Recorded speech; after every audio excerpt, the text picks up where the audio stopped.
Ooh. Oh.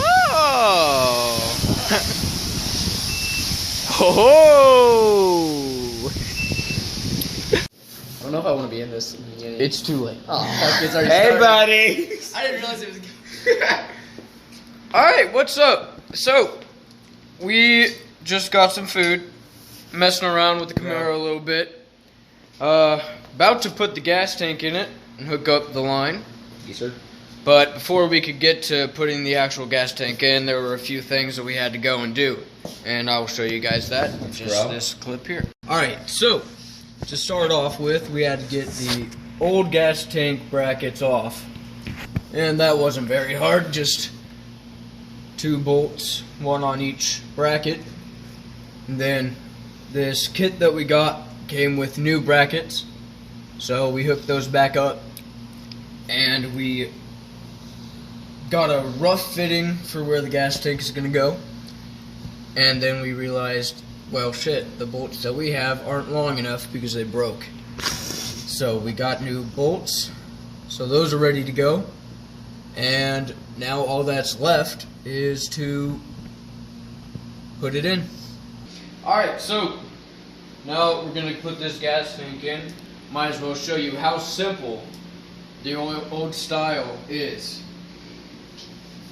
So literally this right here, that's the ground cable, and then that little nipple right there. Yes, I'm calling it a nipple because that's what it's actually called. That's the positive.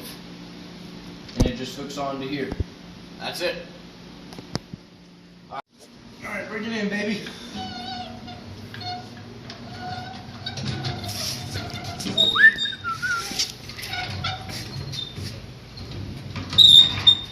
Keep going. Keep going. Alright, should be good. Let's see. Alright. Alright, here, take this. And bring her on up. You want me to put the positive on it after? Oh, get it a little bit. Alright. Alright, bring her up.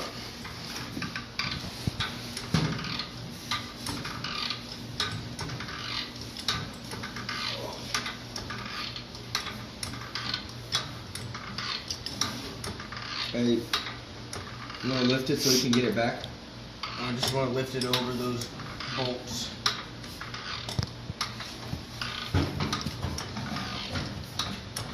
Are you on? Just like see on?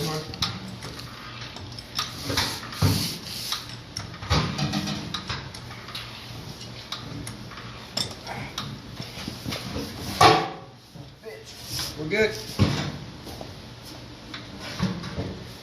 Alright guys, the gas tank is now in. If we bring it on over here. That's the one thing you're missing right here. Connect the fuel tank to the fill hose. Now we bring it down on over here. Get a nice gas tank, brand new. Everything looks beautiful. The only thing I don't know what to do is where to connect this ground wire. Probably have to figure that out. Might need that. But as for now, we put the license plate back on. And the next few things we're going to do is we're going to get a new fuel filter to go right there. Carburetor rebuild kit. We might get a new fuel pump or we might rebuild it. We don't know yet. We haven't decided on that. Then once we do those 3 things, we should be able to turn it over. After we get some gas in there, obviously. Probably need that too. One thing that I didn't record here is that I've got all of the soft fuel line. We were gonna do the braided stainless steel, but that was on back order. So we just decided once we get it, we'll replace it. So we got all of it going from the hard line under the fuel pump, and from the fuel pump onto where the fuel filter will be, and then from the fuel filter on up to the carburetor. Good old Holly carburetor. And then obviously from the other end of the hard line to the fuel tank. And then if we grab these bad boys right here,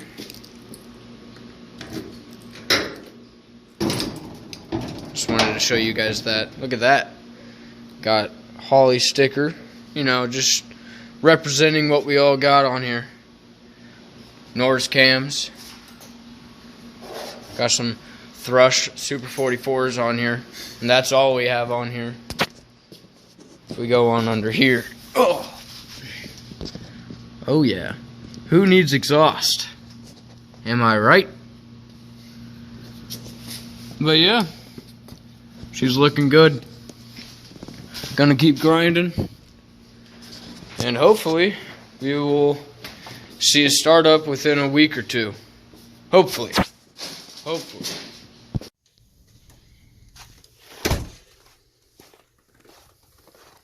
Oh.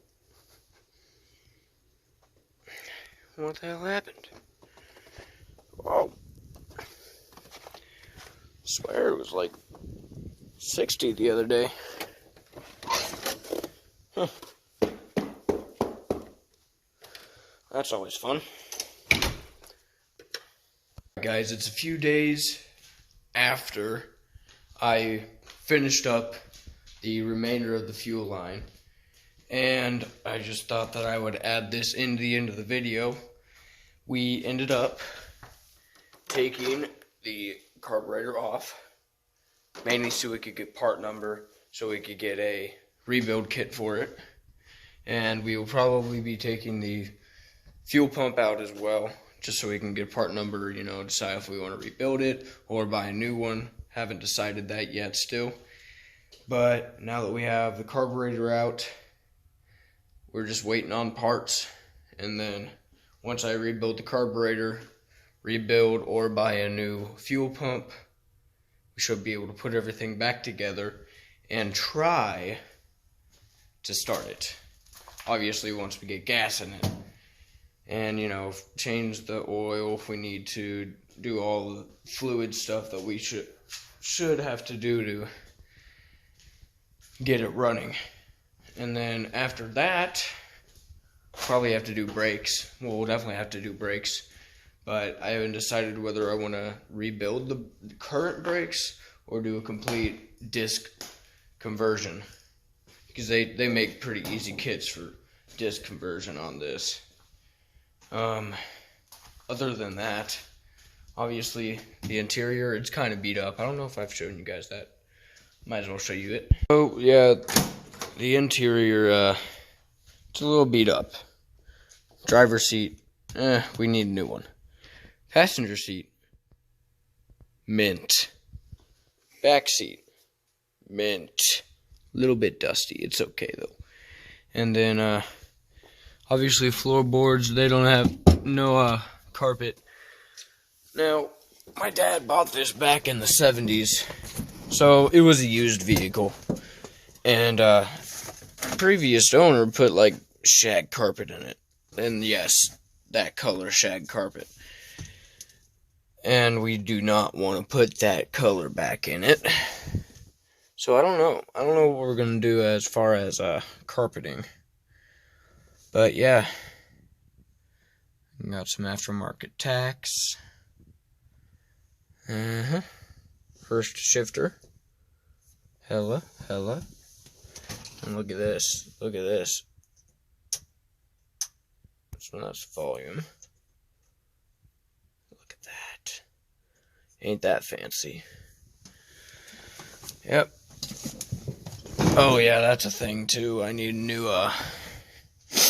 handle, but also doors off track a little bit. Little fun thing you gotta do here is you gotta get on up against it, bump it, and it closes. And all these windows still work. Some of them are off track, like this one. That's kind of difficult to roll up and down. I think passenger side main window is a little bit jacked up. But the driver's side main window, it's pretty good.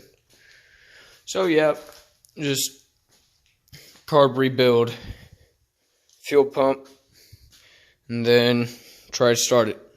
As far as that goes, this will be the end of the video. If you enjoyed this video, be sure to like. If you want to see more of these videos, be sure to subscribe. And I will see you guys in the next one.